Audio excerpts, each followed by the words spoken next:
السلام علیکم ورحمۃ اللہ وبرکاتہ۔ جو لوگ شروع سفر سے ہمارے ساتھ ہوں گے وہ یہ بات جانتے ہوں گے کہ آج جو ہے ہمارا سورۃ البقرہ کا ترجمہ اور تفسیر مکمل ہونے والا ہے۔ آخری 2 آیات ہیں جن کی آج جو ہے وہ ہم ترجمہ اور تفسیر کریں گے، ان کے فضائل کے بارے میں جانیں گے، کیونکہ یہ جو آخری 2 آیات ہیں ان کے بہت بڑے بڑے فضائل آتے ہیں۔ ہر احادیث صحیحہ کے اندر ان کے بہت فضائل مذکور ہیں۔ اسی طرح سے آپ صلی اللہ علیہ وسلم نے بھی فرمایا کہ جس شخص نے رات کو یہ 2 آیتیں پڑھ لیں تو یہ اس کے لیے کافی ہیں، یعنی اس کو شیاطین سے، جادو سے، جنات سے، ہر قسم کی بیماریوں سے بچانے والی ہیں۔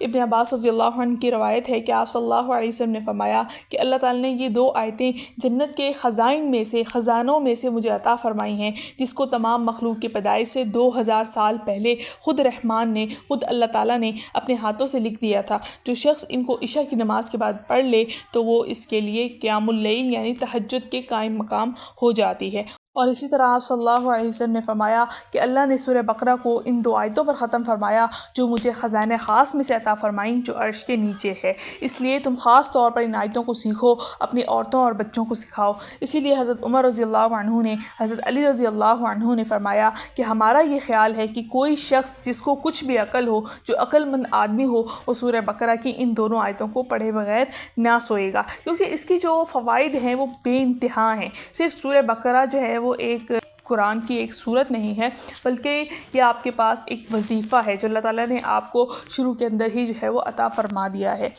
پھر اسی طرح ایک حدیث میں آتا ہے کہ حضرت جبرائیل علیہ السلام حضور صلی اللہ علیہ وسلم کی خدمت میں حاضر تھے۔ حضور صلی اللہ علیہ وسلم نے آسمان کے دروازہ کھلنے کی آواز سنی۔ آپ صلی اللہ علیہ وسلم نے سر اٹھایا اور فرمایا، آسمان کا یہ دروازہ آج سے پہلے کبھی نہیں کھلا۔ اس سے ایک فرشتہ نازل ہوا تو آپ صلی اللہ علیہ وسلم نے ارشاد فرمایا، یہ فرشتہ بھی آج سے پہلے کبھی نازل نہیں ہوا۔ اس فرشتے نے مجھے سلام عرض کرنے کے بعد کہا کہ آپ صلی اللہ علیہ وسلم کو ان 2 نوروں کی بشارت ہو جو آپ صلی اللہ علیہ وسلم سے پہلے کسی نبی کو نہیں دیے گئے، ایک فاتحۃ الکتاب اور دوسرا سورۃ البقرہ کی آخری 2 آیات۔ ان میں سے جو حرف بھی پڑھیں گے اسی سے آپ صلی اللہ علیہ وسلم کو نوازا جائے گا۔ تو آپ نے ان کے فضائل جو ہے وہ جان لیے، تو وہ سب سے بڑی بات یہ کہ اپنا معمول بنا لیں کہ اس کو جو ہے وہ رات کو آپ نے پڑھ کے سونا ہے۔ 1 دفعہ پڑھ کے سوئیں یا 3 دفعہ پڑھ کے سوئیں، آپ کی ساری رات حفاظت ہوگی۔ آپ کو جو نیند نہیں آتی، یا آپ کو جو ہے وہ کبھی کبھار نیند میں جھٹکے لگتے ہیں یا کچھ بھی ہے، نیند بار بار کھل جاتی ہے، تو اللہ تعالیٰ اس آیتوں کی برکت سے آپ کی حفاظت فرمائیں گے۔ یہ تو ان آیتوں کے جو ہے وہ فضائل ہو گئے، لیکن اس کے علاوہ اس سورت کے بہت بڑے فضائل ہیں کہ یہ سورت اگر جو ہے وہ سن لی جائے، کیونکہ بعض لوگوں کے لیے پڑھنا مشکل ہوتا ہے، تو اس کو سن لیا جائے، دن میں 1 دفعہ گھر میں تلاوت لگا دی جائے، تو یہ سورت جنات سے، شیاطین سے بچانے کے لیے بہت مفید ہے۔ اسی طرح جادو ہو گیا، کالا علم ہو گیا، اس کے جو اثرات ہیں ان کو ختم کرنے کے لیے جو ہے وہ بہت فائدہ مند ہے۔ اسی طرح کسی شخص پر جو ہے وہ کالے علم کا وار ہوا ہے تو اس کو 11 روز تک جو ہے وہ اس کی تلاوت سننی چاہیے اور پڑھنا چاہیے۔ اور سب سے بڑا جو اس کا عمل آتا ہے وہ 40 دن کا آتا ہے کہ 40 دن تک جس کے گھر میں سورۃ البقرہ کی تلاوت چلتی رہی یا اس نے سورۃ البقرہ کی تلاوت کی، تو اس کے جو جنات ہیں، جادو ہے، جو بھی اس پر معاملات ہیں، وہ سب کے سب جو ہے وہ ختم ہو جائیں گے۔ تو انشاءاللہ اس سے سحر کے، کالے علم کے جتنے بھی جو ہے وہ اثرات ختم ہو جائیں گے۔ کوئی شخص جو ہے وہ نقصان نہیں پہنچا سکے گا، کوئی دشمن جو ہے وہ نقصان نہیں پہنچا سکے گا۔ تو یہ سورۃ البقرہ کی جو ہے وہ یہ فضیلت آتی ہے، اور ان آخری 2 آیات کی بھی جو ہے وہ فضیلت ہے، جس میں جو ہے وہ شیاطین اور جو ہے وہ جنات آپ کو تنگ نہیں کریں گے۔ اسی طرح آپ کے رزق میں برکت ہوگی اور معاملات جو ہیں وہ آپ کے آپس میں حل ہو جائیں گے۔ تو جو بھی اللہ تعالیٰ جس بھی مقصد کے لیے آپ اس کو پڑھیں، تو آپ یہ آخری 2 آیات سے آپ کا وہ مقصد حاصل ہو جائے گا۔ اور سورہ بقرہ خصوصاً اگر سورہ بقرہ کی تلاوت کی بات کی جائے تو سورہ بقرہ کی تلاوت جو ہے وہ خصوصاً کالے علم کو ختم کرنے کے لیے، جادو کو ختم کرنے کے لیے، جنات کو ختم کرنے کے لیے آتی ہے۔ تو اس کے جو ہے وہ لازمی سنیں، اس سورۃ البقرہ کی تلاوت کو خود پڑھیں، اپنا معمول بنائیں۔ آخری 2 آیات کو آپ اپنا پڑھنے کا معمول بنائیں، اس کو بالکل نہیں چھوڑنا، کیونکہ اس میں ہمارے لیے جو فائدے ہیں وہ بہت زیادہ ہیں۔ اگر آپ 40 دن تک اس آیت کو مسلسل پڑھتے ہیں، یعنی آخری 2 آیتوں کو مسلسل پڑھتے ہیں، تو آپ پہ کوئی جادو اثر نہیں کر سکتا، آپ کے تمام مسائل جو ہے وہ حل ہو جائیں گے۔ ہاں، اگر جادو وغیرہ کا کوئی مسئلہ لگتا ہے تو اس میں سورہ بقرہ کی جو ہے وہ تلاوت جو ہے وہ سنی جائے 40 دن تک، یا جو ہے وہ پڑھ لیا جائے تو وہ بہتر ہے۔ لیکن ان آیتوں کو، آخری 2 آیتوں کو نہ چھوڑا جائے۔ ان کے صرف یہ آپ کو شیاطین اور جنات سے نہیں بچاتی، آپ کے اور دوسرے مسائل ہیں، روحانی مسائل ہیں، یا جو ہے وہ دنیاوی مسائل آپ کے بہت سارے ہیں، یا آپ کو کوئی تنگ کرتا ہے، یا جو ہے وہ آپ لوگوں کی نظروں میں مقبول نہیں ہے، یا جو ہے وہ رزق کا معاملہ ہے، تو ہر معاملات جو ہے وہ آپ کے اس سے حل ہو جائیں گے انشاءاللہ۔ تو اب جو ہے وہ ہم سورۃ البقرہ کی آخری 2 آیتوں کا ترجمہ کرنا شروع کرتے ہیں۔ بسم اللہ الرحمن الرحیم۔ شروع اللہ کے نام سے جو بڑا مہربان نہایت رحم کرنے والا ہے۔ للہ اللہ ہی کے لیے ہے ما جو کچھ فی السماوات کے آسمانوں میں ہے وا، اور ما جو کچھ فی الارض زمین میں ہے وا، اور ان اگر تبدو تم ظاہر کرو ما اس کو جو فی انفسکم تمہارے دلوں میں ہے، او یا تخفوہ تم چھپاؤ اس کو، یحاسبکم تم سے حساب لے گا بھی اس کا اللہ فیغفرو پھر وہ بخش دے گا، لمن جس کو یشاء چاہے گا وا، اور یعذب عذاب دے گا من جس کو یشاء چاہے گا وا، اور اللہ اللہ اوپر کلی ہر شیء ان چیز کے قدیر خوب قادر ہے۔ اللہ ہی کے لیے ہے جو کچھ آسمانوں میں ہے اور جو کچھ زمین میں ہے، اگر تم ظاہر کرو گے اس کو جو تمہارے دلوں میں ہے یا تم چھپاؤ گے اس کو تو اللہ تعالیٰ تم سے اس کا حساب لے گا، پھر وہ بخش دے گا جس کو چاہے گا اور جس کو چاہے گا عذاب دے گا، اور اللہ تعالیٰ ہر چیز پر خوب قادر ہے۔ آمنا ایمان لائے الرسول رسول بما اس کے ساتھ جو انزلہ نازل کی گئی الیہ ان کی طرف من ربی ان کے رب کی طرف سے، وا اور المؤمنون سارے مومن بھی کل سب آمنا ایمان لائے باللہ اللہ کے ساتھ، وا اور ملائکتی اس کے فرشتوں، وا اور کتبی اس کی کتابوں، وا اور رسولی اس کے رسولوں کے ساتھ، لا نہیں نفرقو ہم تفریق کرتے بین احد کسی کے درمیان من رسولی اس کے رسولوں میں سے، وا اور قالو انہوں نے کہا سمعنا ہم نے سنا، وا اور اطعنا ہم نے اطاعت کی، غفرانک ہم طلب کرتے ہیں تیری مغفرت، ربنا اے ہمارے رب، وا اور الیک تیری ہی طرف المصیر لوٹ۔ ایمان لائے رسول اس کے ساتھ جو نازل کی گئی ان کی طرف ان کے رب کی طرف سے، اور سارے مومن بھی سب ایمان لائے اللہ کے ساتھ اور اس کے فرشتوں اور اس کی کتابوں اور اس کے رسولوں کے ساتھ، کہتے ہیں ہم تفریق نہیں کرتے کسی کے درمیان اس کے رسولوں میں سے، اور انہوں نے کہا ہم نے سنا اور ہم نے اطاعت کی، ہم طلب کرتے ہیں تیری مغفرت اے ہمارے رب اور تیری طرف ہی لوٹنا ہے۔ لا نہیں یکلف تکلیف دیتا اللہ نفسن کی نفس کو الا مگر وسعہا اس کی وسعت کے مطابق، لہا اسی کے لیے ہے ما جو کسبت اس نے بھلائی کمائی، وا اور علیہا اسی پر ہے وبال ما اس کا جو اکتسبت اس نے برائی کمائی، ربنا اے ہمارے رب لا نہ تو آخذنا مؤاخذہ کرنا ہمارا ان اگر نسینا ہم بھول جائیں، او یا اخطانا ہم چوک جائیں، ربنا اے ہمارا رب، وا اور لا نہ تحمل ڈال ہم پر علینا ہم پر اس نے بوجھ کما جیسا کہ حملتہ تو نے ڈالا الذین ان لوگوں پر جو من قبلنا ہم سے پہلے تھے، ربنا اے ہمارا رب، وا اور لا نہ تو حملنا اٹھوا ہم سے وہ بوجھ ما جو کہ لا نہ طاقت لنا ہمیں بھی اس کے اٹھانے کی، وا اور اعفو درگزر فرما عنا ہم سے، وا اور اغفر لنا ہمیں بخش دے، وا اور ارحمنا ہم پر رحم فرما، مولانا ہمارا تو ہمارا کارساز ہے، فانصرنا پس تو ہماری مدد فرما، علی اوپر القوم الکافرین کافر قوم پر۔ اللہ تعالیٰ کسی جان کو تکلیف نہیں دیتے مگر اس کی وسعت کے مطابق، اسی کے لیے جو کچھ اس نے بھلائی کمائی اور اسی پر ہے وبال جو کچھ اس نے برائی کمائی، اے ہمارے رب نہ مؤاخذہ کرنا ہمارا اگر ہم بھول جائیں یا چوک جائیں، اے ہمارے رب نہ ڈال ہم پر بوجھ جیسا کہ تو نے ڈالا ان لوگوں پر جو ہم سے پہلے تھے، اے ہمارے رب نہ اٹھوا ہم سے وہ بوجھ جو کہ ہمیں اٹھانے کی طاقت نہیں ہے، ہمیں معاف کر دے ہم اور بخش دے اور ہم پر رحم فرما، تو ہی ہمارا مولا ہے بس تو ہماری مدد فرما کافر قوم پر۔ الحمدللہ یہاں پر ہمارا لفظ بلفظ ترجمہ مکمل ہو گیا۔ چینل کو آپ نے ابھی تک سبسکرائب نہیں کیا تو سبسکرائب کر دیں تاکہ آگے ہم جو تفسیر اور ترجمہ کریں وہ آپ کے پاس پہنچتا رہے۔ تو تفسیر شروع کرتے ہیں۔ بسم اللہ الرحمن الرحیم، شروع اللہ کے نام سے جو بڑا مہربان نہایت رحم کرنے والا ہے۔ للہ ما فی السماوات و ما فی الارض کہ اللہ ہی کے لیے ہے جو کچھ آسمانوں میں ہے اور جو کچھ زمین میں ہے، وَإِن تُبْدُوا مَا فِي أَنفُسِكُمْ أَوْ تُخْفُوهُ يُحَاسِبْكُم بِهِ اللَّهُ کہ اگرچہ جو تم اپنے دلوں میں ہے اس کو ظاہر کرو یا تم اس کو چھپاؤ، اللہ تعالیٰ تم سے اس کے بارے میں حساب لے گا۔ فَيَغْفِرُ لِمَن يَشَاءُ اللہ تعالیٰ جس کو چاہے گا بخش دے گا، وَيُعَذِّبُ مَن يَشَاءُ اور جس کو چاہے گا اپنے عذاب میں پکڑ لے گا، اللہ علی کل شیء قدیر۔ اب یہاں پر اللہ تعالیٰ کی ایک جو ہے وہ کائنات کل ہونے کے بارے میں ذکر کیا گیا ہے،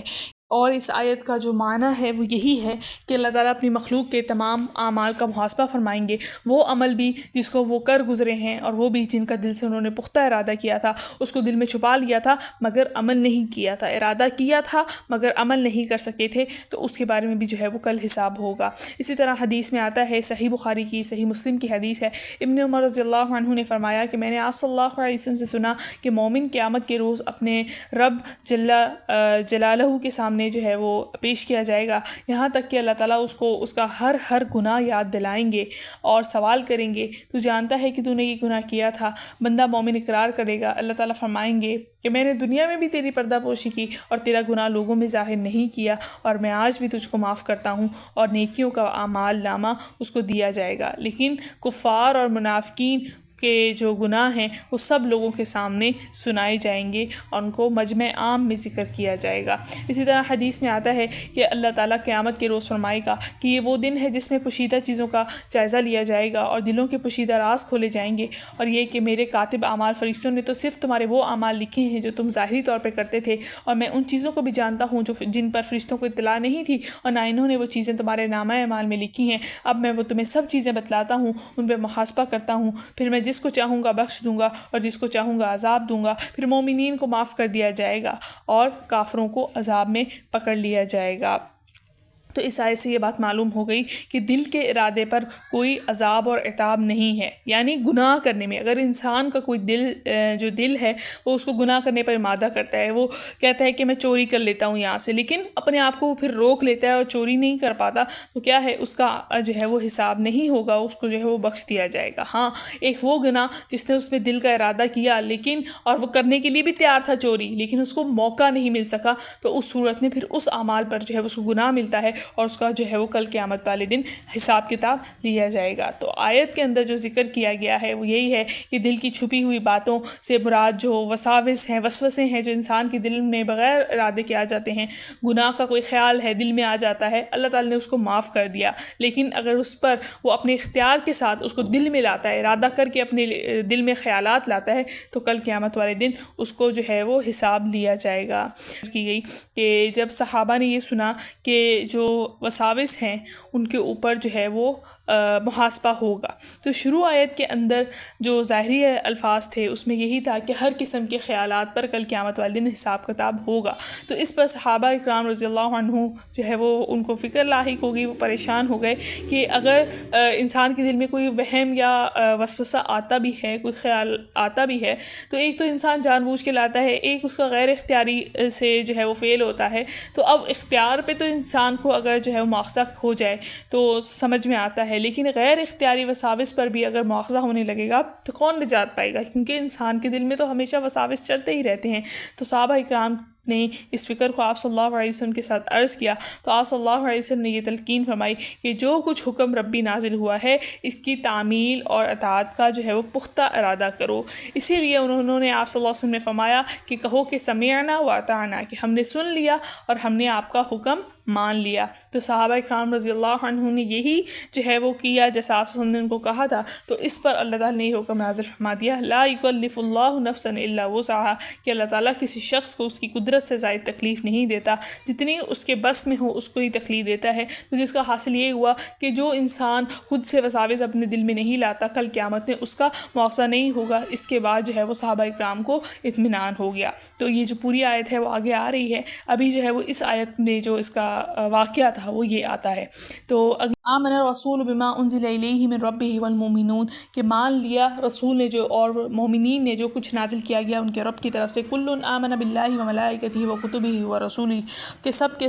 سب نے مانا اللہ کو اور اس کے رسول کو، اس کے فرشتوں کو اور اس کی کتابوں کو، اور وہ کہنے لگے لا نفرق بین احد من رسولہ، کہ ہم اپنے کسی بھی نبی کے درمیان، کسی رسول کے درمیان کوئی فرق نہیں کرتے، وقالوا سمعنا واطعنا، اور وہ کہنے لگے کہ ہم نے سن لیا اور ہم نے قبول کر لیا، غفرانک ربنا والیک المصیر، کہ اے ہمارے رب ہمیں بخش دے، ہمیں تیری طرف ہی لوٹ کر جانا ہے۔ جیسا کہ میں نے آپ کو پچھلی آیت میں بتایا کہ جب آپ صلی اللہ علیہ وسلم نے صحابہ اکرام رضی اللہ عنہ سے فرمایا کہ جیسے اللہ کا حکم ہے اس کی اطاعت کرو،